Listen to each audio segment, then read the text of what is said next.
The Odyssey, Book 4, The Visit to King Menelaus, who tells his story. Meanwhile, the suitors in Ithaca plot against Telemachus. Now, when the sun had set and darkness was over the land, they reached the low-lying city of Lacedaemon, where they drove straight to the abode of Menelaus and found him in his own house, feasting with his many clansmen in honor of the wedding of his son and also of his daughter, whom he was marrying to the son of that valiant warrior Achilles. He had given his consent and promised her to him while he was still at Troy, and now the gods were bringing the marriage about. So he was sending her with chariots and horses to the city of the Myrmidons, over whom Achilles' son was reigning. For his only son he had found a bride from Sparta, the daughter of Elector. This son, Megapenthes, was born to him of a bondwoman, for heaven vouchsafed Helen no more children after she had borne Hermione, who was fair as golden Venus herself. So the neighbors and kinsmen of Menelaus were feasting and making merry in his house. There was a bard also to sing to them and play his lyre, while two tumblers went about performing in the midst of them when the man struck up with his tune. Telemachus and the son of Nestor stayed their horses at the gate, whereon Eteoneus, servant to Menelaus, came out, and as soon as he saw them, ran hurrying back into the house to tell his master. He went close up to him and said, "Menelaus, there are some strangers come here, 2 men who look like sons of Jove. What are we to do? Shall we take their horses out, or tell them to find friends elsewhere as they best can?" Menelaus was very angry and said, "Eteoneus, son of Boethus, you never used to be a fool, but now you talk like a simpleton. Take their horses out, of course, and show the strangers in that they may have supper. You and I have stayed often enough at other people's houses before we got back here, where heaven grant that we may rest in peace henceforward." So Eteoneus bustled back and bade the other servants come with him. They took their sweating steeds from under the yoke, made them fast to the mangers, and gave them a feed of oats and barley mixed. Then they leaned the chariot against the end wall of the courtyard and led the way into the house. Telemachus and Pisistratus were astonished when they saw it, for its splendor was as that of the sun and moon. Then, when they had admired everything to their heart's content, they went into the bathroom and washed themselves. When the servants had washed them and anointed them with oil, they brought them woolen cloaks and shirts, and the two took their seats by the side of Menelaus. A maidservant brought them water in a beautiful golden ewer and poured it into a silver basin for them to wash their hands. And she drew a clean table beside them. An upper servant brought them bread and offered them many good things of what there was in the house, while the carver fetched them plates of all manner of meats and set cups of gold by their side. Menelaus then greeted them, saying, "Fall to and welcome. When you have done supper, I shall ask who you are, for the lineage of such men as you cannot have been lost. You must be descended from a line of scepter-bearing kings, for poor people do not have such sons as you are." On this he handed them a piece of fat roast loin, which had been set near him as being a prime part, and they laid their hands on the good things that were before them. As soon as they had had enough to eat and drink, Telemachus said to the son of Nestor, with his head so close that no one might hear, "Look, Pisistratus, man after my own heart, see the gleam of bronze and gold of amber, ivory, and silver. Everything is so splendid that it is like seeing the palace of Olympian Jove. I am lost in admiration." Menelaus overheard him and said, "No one, my sons, can hold his own with Jove, for his house and everything about him is immortal.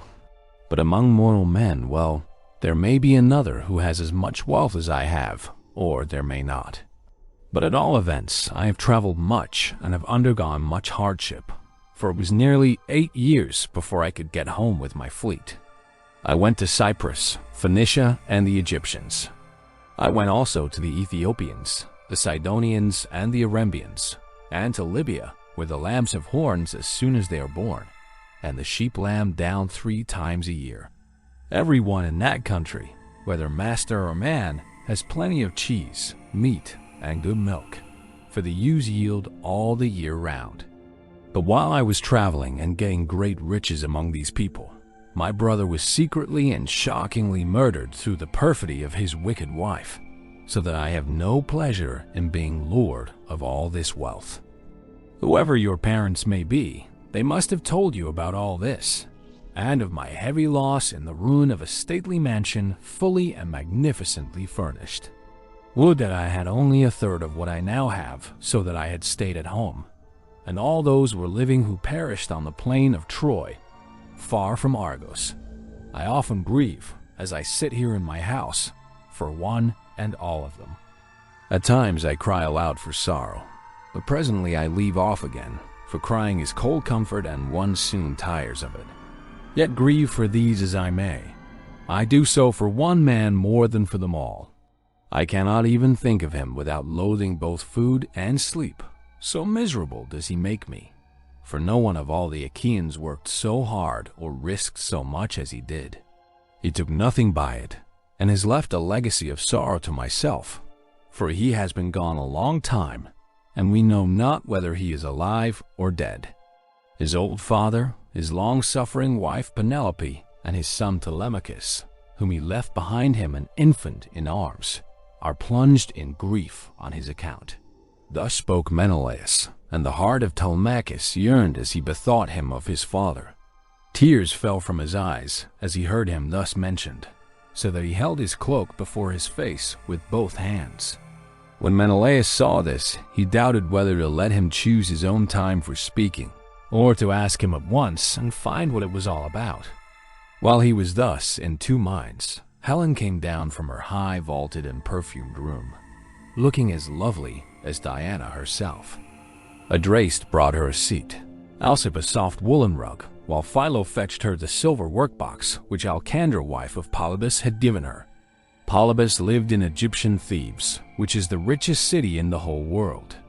He gave Menelaus 2 baths, both of pure silver, 2 tripods, and 10 talents of gold.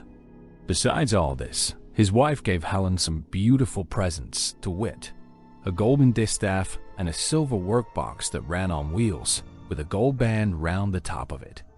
Philo now placed this by her side, full of fine spun yarn, and a distaff charged with violet-colored wool was laid upon the top of it. Then Helen took her seat, put her feet upon the footstool, and began to question her husband. "Do we know, Menelaus," said she, "the names of these strangers who have come to visit us? Shall I guess right or wrong? But I cannot help saying what I think. Never yet have I seen either man or woman so like somebody else. Indeed, when I look at him, I hardly know what to think. As this young man is like Telemachus, whom Ulysses left as a baby behind him, when you Achaeans went to Troy with battle in your hearts, on account of my most shameless self." "My dear wife," replied Menelaus, "I see the likeness just as you do. His hands and feet are just like Ulysses.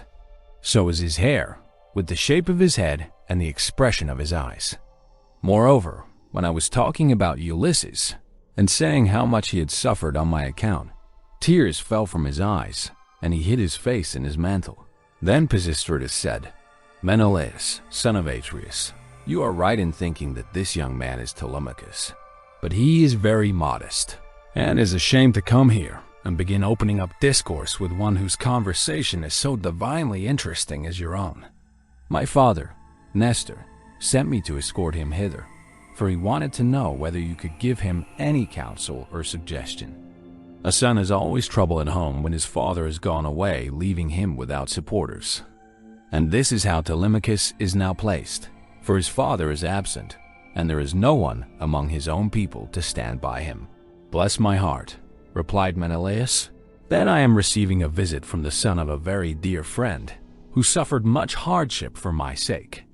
I had always hoped to entertain him with most marked distinction when heaven had granted us a safe return from beyond the seas.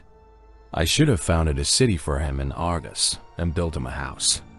I should have made him leave Ithaca with his goods, his son, and all his people, and should have sacked for them some one of the neighboring cities that are subject to me. We should thus have seen one another continually, and nothing but death could have interrupted so close and happy an intercourse. I suppose, however, that heaven grudged us such great good fortune, for it has prevented the poor fellow from ever getting home at all." Thus did he speak, and his words set them all a-weeping. Helen wept, Telemachus wept, and so did Menelaus.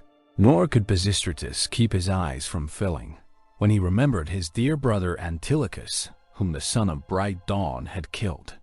Thereon he said to Menelaus, "Sir, my father Nestor, when we used to talk about you at home, told me you were a person of rare and excellent understanding. If, then, it be possible, do as I would urge you. I am not fond of crying while I am getting my supper. Morning will come in due course, and in the forenoon I care not how much I cry for those that are dead and gone. This is all we can do for the poor things. We can only shave our heads for them and wring the tears from our cheeks. I had a brother who died at Troy. He was by no means the worst man there. You are sure to have known him. His name was Antilochus. I never set eyes upon him myself, but they say that he was singularly fleet of foot and in fight valiant." "Your discretion, my friend," answered Menelaus, "is beyond your years. It is plain you take after your father. One can soon see when a man is son to one whom heaven has blessed both as regards wife and offspring, and it has blessed Nestor from first to last all his days, giving him a green old age in his own house, with sons about him who are both well-disposed and valiant. We will put an end therefore to all this weeping, and attend to our supper again. Let water be poured over our hands. Telemachus and I can talk with one another fully in the morning." On this Asphalion, one of the servants, poured water over their hands, and they laid their hands on the good things that were before them. Then Jove's daughter Helen bethought her of another matter. She drugged the wine with an herb that banishes all care, sorrow, and ill humor. Whoever drinks wine thus drugged cannot shed a single tear all the rest of the day, not even though his father and mother, both of them, drop down dead, or he sees a brother or a son hewn in pieces before his very eyes. This drug, of such sovereign power and virtue, had been given to Helen by Polydamna, the wife of Ion, a woman of Egypt, where there grow all sorts of herbs, some good to put into the mixing bowl and others poisonous. Moreover, everyone in the whole country is a skilled physician, for they are of the race of Paeon. When Helen had put this drug in the bowl, and had told the servants to serve the wine round, she said, "Menelaus, son of Atreus, and you, my good friends, sons of honorable men, which is as Jove wills, for he is the giver both of good and evil, and can do what he chooses. Feast here as you will, and listen while I tell you a tale in season. I cannot indeed name every single one of the exploits of Ulysses, but I can say what he did when he was before Troy, and you Achaeans were in all sorts of difficulties. He covered himself with wounds and bruises, dressed himself all in rags, and entered the enemy's city looking like a menial or a beggar, and quite different from what he did when he was among his own people. In this disguise he entered the city of Troy, and no one said anything to him. I alone recognized him and began to question him, but he was too cunning for me. When, however, I had washed and anointed him, and had given him clothes, and after I had sworn a solemn oath not to betray him to the Trojans till he had got safely back to his own camp and to the ships, he told me all that the Achaeans meant to do. He killed many Trojans and got much information before he reached the Argive camp, for all which things the Trojan women made lamentation. But for my own part I was glad, for my heart was beginning to yearn after my home, and I was unhappy about the wrong that Venus had done me in taking me over there, away from my country, my girl, and my lawful wedded husband, who was indeed by no means deficient either in person or understanding. Then Menelaus said, "All that you have been saying, my dear wife, is true. I have traveled much, and have had much to do with heroes, but I have never seen such another man as Ulysses. What endurance, too, and what courage he displayed within the wooden horse, wherein all the bravest of the Argives were lying in wait to bring death and destruction upon the Trojans. At that moment you came up to us. Some god who wished well to the Trojans must have set you on to it, and you had Deiphobus with you. 3 times did you go all round our hiding place and pat it. You called our chiefs each by his own name, and mimicked all our wives. Dione, Ulysses, and I from our seats inside heard what a noise you made. Dione and I could not make up our minds whether to spring out then and there, or to answer you from inside. But Ulysses held us all in check, so we sat quite still, all except Anticlus, who was beginning to answer you when Ulysses clapped his 2 brawny hands over his mouth and kept them there. It was this that saved us all, for he muzzled Anticlus till Minerva took you away again. How sad, exclaimed Telemachus, that all this was of no avail to save him, more yet his own iron courage. But now, sir, be pleased to send us all to bed, that we may lie down and enjoy the blessed boon of sleep. On this Helen told the maidservants to set beds in the room that was in the gatehouse, and to make them with good red rugs, and spread coverlets on the top of them with woolen cloaks for the guests to wear. So the maids went out, carrying a torch, and made the beds, to which a manservant presently conducted the strangers. Thus, then, did Telemachus and Pisistratus sleep there in the forecourt, while the son of Atreus lay in an inner room with lovely Helen by his side.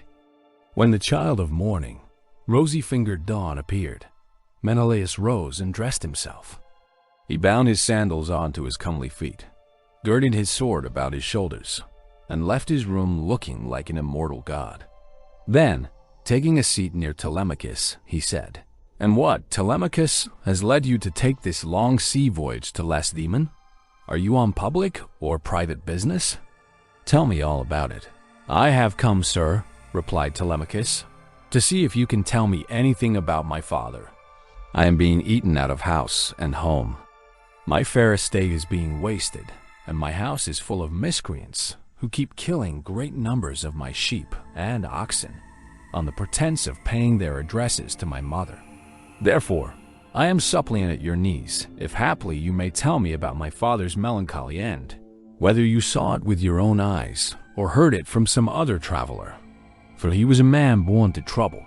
Do not soften things out of any pity for myself, but tell me in all plainness exactly what you saw. If my brave father Ulysses ever did you loyal service, either by word or deed, when you Achaeans were harassed by the Trojans, bear it in mind now as in my favor, and tell me truly all." Menelaus, on hearing this, was very much shocked. "So," he exclaimed, "these cowards would usurp a brave man's bed? A hind might as well lay her newborn young in the lair of a lion, and then go off to feed in the forest or in some grassy dell. The lion, when he comes back to his lair, will make short work with the pair of them, and so will Ulysses with these suitors. By Father Jove, Minerva, and Apollo, if Ulysses is still the man that he was when he wrestled with Philomelides in Lesbos, and threw him so heavily that all the Achaeans cheered him, if he is still such, and were to come near these suitors, they would have a short shrift and a sorry wedding. As regards your questions, however, I will not prevaricate nor deceive you, but will tell you without concealment all that the old man of the sea told me. I was trying to come on here, but the gods detained me in Egypt, for my hecatombs had not given them full satisfaction, and the gods are very strict about having their dues. Now off Egypt, about as far as a ship can sail in a day with a good stiff breeze behind her, there is an island called Pharos. It has a good harbor from which vessels can get out into open sea when they have taken in water. And here, the gods becalmed me 20 days without so much as a breath of fair wind to help me forward. We should have run clean out of provisions, and my men would have starved, if a goddess had not taken pity upon me and saved me in the person of Idothea, daughter to Proteus, the old man of the sea, for she had taken a great fancy to me. She came to me one day when I was by myself, as I often was, for the men used to go with their barbed hooks all over the island in the hope of catching a fish or two to save them from the pangs of hunger. "Stranger," said she, "it seems to me that you like starving in this way. At any rate, it does not greatly trouble you, for you stick here day after day, without even trying to get away, though your men are dying by inches. Let me tell you," said I, "whichever of the goddesses you may happen to be, that I am not staying here of my own accord, but must have offended the gods that live in heaven. Tell me, therefore, for the gods know everything, which of the immortals it is that is hindering me in this way, and tell me also how I may sail the sea so as to reach my home." "Stranger," replied she, "I will make it all quite clear to you. There is an old immortal who lives under the sea hereabouts, and whose name is Proteus. He is an Egyptian, and people say he's my father. He is Neptune's head man and knows every inch of ground all over the bottom of the sea. If you can snare him and hold him tight, he will tell you about your voyage, what courses you are to take, and how you are to sail the sea so as to reach your home. He will also tell you, if you so will, all that has been going on at your house, both good and bad, while you have been away on your long and dangerous journey." "Can you show me," said I, "some stratagem by means of which I may catch this old god without his suspecting it and finding me out? For a god is not easily caught, not by a mortal man." "Stranger," said she, "I will make it all quite clear to you. About the time when the sun shall have reached mid-heaven, the old man of the sea comes up from under the waves, heralded by the west wind that furs the water over his head. As soon as he has come up, he lies down and goes to sleep in a great sea cave, where the seals, Halcydones chickens as they call them, come up also from the gray sea and go to sleep in shoals all round him. And a very strong and fish-like smell do they bring with them. Early tomorrow morning I will take you to this place and will lay you in ambush. Pick out, therefore, the 3 best men you have in your fleet, and I will tell you all the tricks that the old man will play you. First he will look over all his seals and count them. Then, when he has seen them and tallied them on his 5 fingers, he will go to sleep among them, as a shepherd among his sheep. The moment you see that he is asleep, seize him. Put forth all your strength and hold him fast, for he will do his very utmost to get away from you. He will turn himself into every kind of creature that goes upon the earth, and will become also both fire and water. But you must hold him fast and grip him tighter and tighter, till he begins to talk to you and comes back to what he was when you saw him go to sleep. Then you may slacken your hold and let him go. And you can ask him which of the gods it is that is angry with you, and what you must do to reach your home over the seas." Having so said, she dived under the waves, whereon I turned back to the place where my ships were ranged upon the shore, and my heart was clouded with care as I went along. When I reached my ship, we got supper ready, for night was falling, and camped down upon the beach. When the child of morning, rosy-fingered dawn appeared, I took the 3 men on whose prowess of all kinds I could most rely, and went along by the seaside, praying heartily to heaven. Meanwhile, the goddess fetched me up 4 seal skins from the bottom of the sea, all of them just skinned, for she meant playing a trick upon her father. Then she dug 4 pits for us to lie in, and sat down to wait till we should come up. When we were close to her, she made us lie down in the pits one after the other, and threw a seal skin over each of us. Our ambuscade would have been intolerable, for the stench of the fishy seals was most distressing. Who would go to bed with a sea monster if he could help it? But here, too, the goddess helped us, and thought of something that gave us great relief, for she put some ambrosia under each man's nostrils, which was so fragrant that it killed the smell of the seals. We waited the whole morning and made the best of it, watching the seals come up in hundreds to bask upon the seashore, till at noon the old man of the sea came up too, and when he had found his fat seals, he went over them and counted them. We were among the first he counted, and he never suspected any guile, but laid himself down to sleep as soon as he had done counting. Then we rushed upon him with a shout and seized him, on which he began at once with his old tricks, and changed himself first into a lion with a great mane. Then all of a sudden he became a dragon, a leopard, a wild boar. The next moment he was running water, and then again directly he was a tree, but we stuck to him and never lost hold, till at last the cunning old creature became distressed, and said, "Which of the gods was it, son of Atreus, that hatched this plot with you for snaring me and seizing me against my will? What do you want?" "You know that yourself, old man," I answered. You will gain nothing by trying to put me off.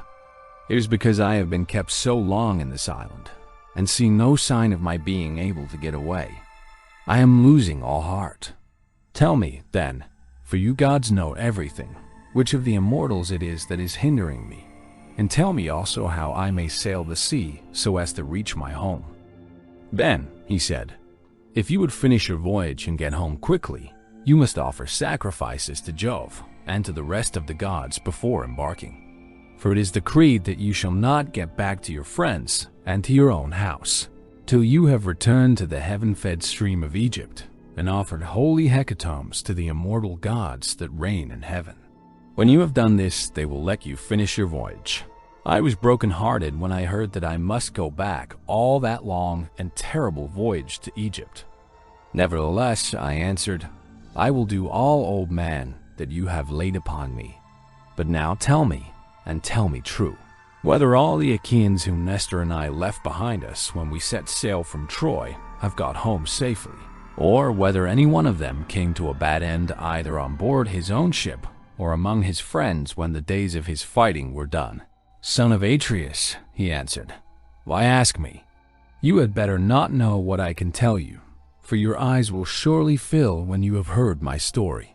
Many of those about whom you ask are dead and gone, but many still remain, and only 2 of the chief men among the Achaeans perished during their return home. As for what happened on the field of battle, you were there yourself. A 3rd Achaean leader is still at sea, alive, but hindered from returning. Ajax was wrecked, for Neptune drove him on to the great rocks of Gyre. Nevertheless, he let him get safe out of the water, and in spite of all Minerva's hatred, he would have escaped death if he had not ruined himself by boasting. He said the gods could not drown him, even though they had tried to do so. And when Neptune heard this large talk, he seized his trident in his 2 brawny hands and split the rock of Gyre in 2 pieces. The base remained where it was, but the part on which Ajax was sitting fell headlong into the sea and carried Ajax with it. So he drank salt water and was drowned. Your brother and his ships escaped, for Juno protected him. But when he was just about to reach the high promontory of Malea, he was caught by a heavy gale, which carried him out to sea again sorely against his will, and drove him to the foreland where Thyestes used to dwell, but where Aegisthus was then living. By and by, however, it seemed as though he was to return safely after all, for the gods backed the wind into its old quarter, and they reached home. Whereon Agamemnon kissed his native soil and shed tears of joy at finding himself in his own country. Now there was a watchman whom Aegisthus kept always on the watch, and to whom he had promised 2 talents of gold. This man had been looking out for a whole year to make sure that Agamemnon did not give him the slip and prepare war. When, therefore, this man saw Agamemnon go by, he went and told Aegisthus, who at once began to lay a plot for him. He picked 20 of his bravest warriors and placed them in ambuscade on one side the cloister, while on the opposite side he prepared a banquet. Then he sent his chariots and horsemen to Agamemnon and invited him to the feast, but he meant foul play. He got him there, all unsuspicious of the doom that was awaiting him, and killed him when the banquet was over, as though he were butchering an ox in the shambles. Not one of Agamemnon's followers was left alive, nor yet one of Aegisthus, but they were all killed there in the cloisters. Thus spoke Proteus, and I was broken-hearted as I heard him. I sat down upon the sands and wept. I felt as though I could no longer bear to live nor look upon the light of the sun. Presently, when I had had my fill of weeping and writhing upon the ground, the old man of the sea said, "Son of Atreus, do not waste any more time in crying so bitterly. It can do no manner of good. Find your way home as fast as ever you can, for Aegisthus may be still alive, and even though Orestes has been beforehand with you in killing him, you may yet come in for his funeral." On this I took comfort, in spite of all my sorrow, and said, "I know then about these 2. Tell me, therefore, about the 3rd man of whom you spoke. Is he still alive, but at sea, and unable to get home? Or is he dead?" Tell me, no matter how much it may grieve me." "The third man," he answered, "is Ulysses, who dwells in Ithaca. I can see him in an island sorrowing bitterly in the house of the nymph Calypso, who is keeping him prisoner, and he cannot reach his home, for he has no ships nor sailors to take him over the sea. As for your own end, Menelaus, you shall not die in Argos, but the gods will take you to the Elysian plain, which is at the ends of the world. There fair-haired Rhadamanthus reigns, and men lead an easier life than anywhere else in the world. For in Elysium there falls not rain, nor hail, nor snow, but Oceanus breathes ever with a west wind that sings softly from the sea and gives fresh life to all men. This will happen to you because you have married Helen and are Jove's son-in-law." As he spoke, he dived under the waves, whereon I turned back to the ships with my companions, and my heart was clouded with care as I went along. When we reached the ships, we got supper ready, for night was falling, and camped down upon the beach. When the child of morning, rosy-fingered dawn appeared, we drew our ships into the water and put our masts and sails within them. Then we went on board ourselves, took our seats on the benches, and smote the gray sea with our oars. I again stationed my ships in the heaven-fed stream of Egypt and offered hecatombs that were full and sufficient. When I had thus appeased heaven's anger, I raised a barrow to the memory of Agamemnon, that his name might live forever, after which I had a quick passage home, for the gods sent me a fair wind. And now for yourself stay here some 10 or 12 days longer, and I will then speed you on your way. I will make you a noble present of a chariot and 3 horses. I will also give you a beautiful chalice, that so long as you live you may think of me whenever you make a drink offering to the immortal gods." "Son of Atreus," replied Telemachus, "do not press me to stay longer. I should be contented to remain with you for another 12 months. I find your conversation so delightful that I should never once wish myself at home with my parents. But my crew whom I have left at Pylos are already impatient, and you are detaining me from them. As for any present you may be disposed to make me, I had rather that it should be a piece of plate. I will take no horses back with me to Ithaca, but will leave them to adorn your own stables, for you have much flat ground in your kingdom where lotus thrives, as also meadow sweet and wheat and barley, and oats with their white and spreading ears. Whereas in Ithaca we have neither open fields nor racecourses, and the country is more fit for goats than horses, and I like it the better for that. None of our islands have much level ground, suitable for horses, and Ithaca least of all." Menelaus smiled and took Telemachus's hand within his own. "What you say," said he, "shows that you come of good family. I both can and will make this exchange for you by giving you the finest and most precious piece of plate in all my house. It is a mixing bowl by Vulcan's own hand, of pure silver, except the rim, which is inlaid with gold. Thedemus, king of the Sidonians, gave it me in the course of a visit which I paid him when I returned thither on my homeward journey. I will make you a present of it." Thus did they converse, and guests kept coming to the king's house. They brought sheep and wine, while their wives had put up bread for them to take with them. So they were busy cooking their dinners in the courts. Meanwhile, the suitors were throwing discs or aiming with spears at a mark on the level ground in front of Ulysses' house, and were behaving with all their old insolence. Antinous and Eurymachus, who were their ringleaders and much the foremost among them all, were sitting together when Noemon's son of Phronius came up and said to Antinous, "Have we any idea, Antinous, on what day Telemachus returns from Pylos? He has a ship of mine, and I want it, to cross over to Elis. I have 12 brood mares there with yearling mule foals by their side, not yet broken in. I want to bring one of them over here and break him." They were astounded when they heard this, for they had made sure that Telemachus had not gone to the city of Nelus. They thought he was only away somewhere on the farms, and was with the sheep or with the swineherd. So Antinous said, "When did he go? Tell me truly, and what young men did he take with him? Were they freemen or his own bondsmen? For he might manage that too. Tell me also, did you let him have the ship of your own free will because he asked you? Or did he take it without your leave?" "I lent it him," answered Noemin. What else could I do when a man of his position said he was in a difficulty and asked me to oblige him? I could not possibly refuse. As for those who went with him, they were the best young men we have, and I saw Mentor go on board as captain, or some god who was exactly like him. I cannot understand it, for I saw Mentor here myself yesterday morning, and yet he was then setting out for Pylos. Noemin then went back to his father's house, but Antinous and Eurymachus were very angry. They told the others to leave off playing and to come and sit down along with themselves. When they came, Antinous, son of Eupides, spoke in anger. His heart was black with rage, and his eyes flashed fire as he said, "Good heavens, this voyage of Telemachus is a very serious matter. We had made sure that it would come to nothing, but the young fellow has got away in spite of us, and with a picket crew too. He will be giving us trouble presently. May Jove take him before he is full grown.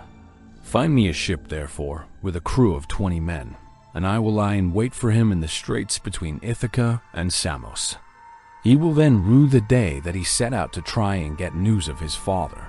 Thus did he speak, and the others applauded his saying. They then all of them went inside the buildings. It was not long ere Penelope came to know what the suitors were plotting, for a manservant, Medon, overheard them from outside the outer court as they were laying their schemes within, and went to tell his mistress. As he crossed the threshold of her room, Penelope said, "Medon, what have the suitors sent you here for?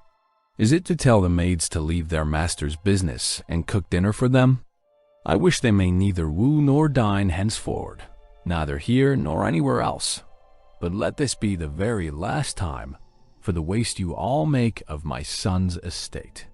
Did not your fathers tell you when you were children how good Ulysses had been to them, never doing anything high-handed, nor speaking harshly to anybody? Kings may say things sometimes, and they may take a fancy to one man and dislike another. But Ulysses never did an unjust thing by anybody, which shows what bad hearts you have, and that there is no such thing as gratitude left in this world." Then Medon said, "I wish, madam, that this were all. But they are plotting something much more dreadful now. May heaven frustrate their design. They are going to try and murder Telemachus as he is coming home from Pylos and Lacedaemon, where he has been to get news of his father." Then Penelope's heart sank within her, and for a long time she was speechless. Her eyes filled with tears, and she could find no utterance. At last, however, she said, "Why did my son leave me? What business had he to go sailing off in ships that make long voyages over the ocean like seahorses? Does he want to die without leaving anyone behind him to keep up his name?" "I do not know," answered Medon, "whether some god set him on to it, or whether he went on his own impulse to see if he could find out if his father was dead or alive and on his way home." Then he went downstairs again, leaving Penelope in an agony of grief. There were plenty of seats in the house, but she had no heart for sitting on any one of them. She could only fling herself on the floor of her own room and cry, whereon all the maids in the house, both old and young, gathered round her and began to cry too, till at last in a transport of sorrow she exclaimed, "My dears, heaven has been pleased to try me with more affliction than any other woman of my age and country. First I lost my brave and lion-hearted husband, who had every good quality under heaven, and whose name was great over all Hellas and Middle Argos. And now my darling son is at the mercy of the winds and waves, without my having heard one word about his leaving home. You hussies, there was not one of you would so much as think of giving me a call out of my bed, though you all of you very well knew when he was starting. If I had known he meant taking this voyage, he would have had to give it up, no matter how much he was bent upon it, or leave me a corpse behind him, one or other. Now, however, go some of you and call old Dolius, who was given me by my father on my marriage, and who is my gardener. Bid him go at once and tell everything to Laertes, who may be able to hit on some plan for enlisting public sympathy on our side, as against those who are trying to exterminate his own race and that of Ulysses. Then the dear old nurse Euryclea said, "You may kill me, madam, or let me live on in your house, whichever you please. But I will tell you the real truth. I knew all about it, and gave him everything he wanted in the way of bread and wine. But he made me take my solemn oath that I would not tell you anything for some 10 or 12 days, unless you asked or happened to hear of his having gone, for he did not want you to spoil your beauty by crying. And now, madam, wash your face, change your dress, and go upstairs with your maids to offer prayers to Minerva, daughter of Aegis-bearing Jove, for she can save him even though he be in the jaws of death. Do not trouble Laertes. He has trouble enough already. Besides, I cannot think that the gods hate the race of the son of Arcesius so much, but there will be a son left to come up after him, and inherit both the house and the fair fields that lie far all round it." With these words, she made her mistress leave off crying, and dried the tears from her eyes. Penelope washed her face, changed her dress, and went upstairs with her maids.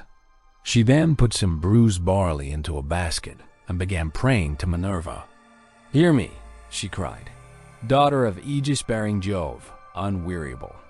If ever Ulysses while he was here burned you fat thigh bones of sheep or heifer, bear it in mind now as in my favor, and save my darling son from the villainy of the suitors." She cried aloud as she spoke, and the goddess heard her prayer. Meanwhile, the suitors were clamorous throughout the covered cloister, and one of them said, "The queen is preparing for her marriage with one or other of us. Little does she dream that her son has now been doomed to die." This was what they said, but they did not know what was going to happen. Then Antinous said, "Comrades, let there be no loud talking, lest some of it get carried inside. Let us be up and do that in silence, about which we are all of a mind." He then chose 20 men, and they went down to their ship and to the seaside. They drew the vessel into the water and got her mast and sails inside her. They bound the oars to the thole-pins with twisted thongs of leather, all in due course, and spread the white sails aloft, while their fine servants brought them their armor. Then they made the ship fast a little way out, came on shore again, got their suppers, and waited till night should fall. But Penelope lay in her own room upstairs, unable to eat or drink, and wondering whether her brave son would escape or be overpowered by the wicked suitors. Like a lioness caught in the toils with huntsmen hemming her in on every side, she thought and thought till she sank into a slumber, and lay on her bed bereft of thought and motion. Then Minerva bethought her of another matter, and made a vision in the likeness of Penelope's sister, Iphtime, daughter of Icarius, who had married Eumelus and lived in Pherae. She told the vision to go to the house of Ulysses, and to make Penelope leave off crying. So it came into her room by the hole through which the thong went for pulling the door to, and hovered over her head, saying, "You are asleep, Penelope. The gods who live at ease will not suffer you to weep and be so sad. Your son has done them no wrong, so he will yet come back to you." Penelope, who was sleeping sweetly at the gates of dreamland, answered, "Sister, why have you come here? You do not come very often, but I suppose that is because you live such a long way off. Am I, then, to leave off crying and refrain from all the sad thoughts that torture me? I, who have lost my brave and lion-hearted husband, who had every good quality under heaven, and whose name was great over all Hellas and Middle Argos. And now my darling son has gone off on board of a ship, a foolish fellow who has never been used to roughing it, nor to going about among gatherings of men. I am even more anxious about him than about my husband. I am all in a tremble when I think of him, lest something should happen to him, either from the people among whom he has gone or by sea, for he has many enemies who are plotting against him, and are bent on killing him before he can return home." Then the vision said, "Take heart, and be not so much dismayed. There is one gone with him whom many a man would be glad enough to have stand by his side. I mean Minerva. It is she who has compassion upon you, and who has sent me to bear you this message." "Then," said Penelope, "if you are a god or have been sent here by divine commission, Tell me also about that other unhappy one. Is he still alive, or is he already dead and in the house of Hades?" And the vision said, "I shall not tell you for certain whether he is alive or dead, and there is no use in idle conversation." Then it vanished through the thong hole of the door and was dissipated into thin air. But Penelope rose from her sleep, refreshed and comforted. So vivid had been her dream. Meantime, the suitors went on board and sailed their ways over the sea, intent on murdering Telemachus.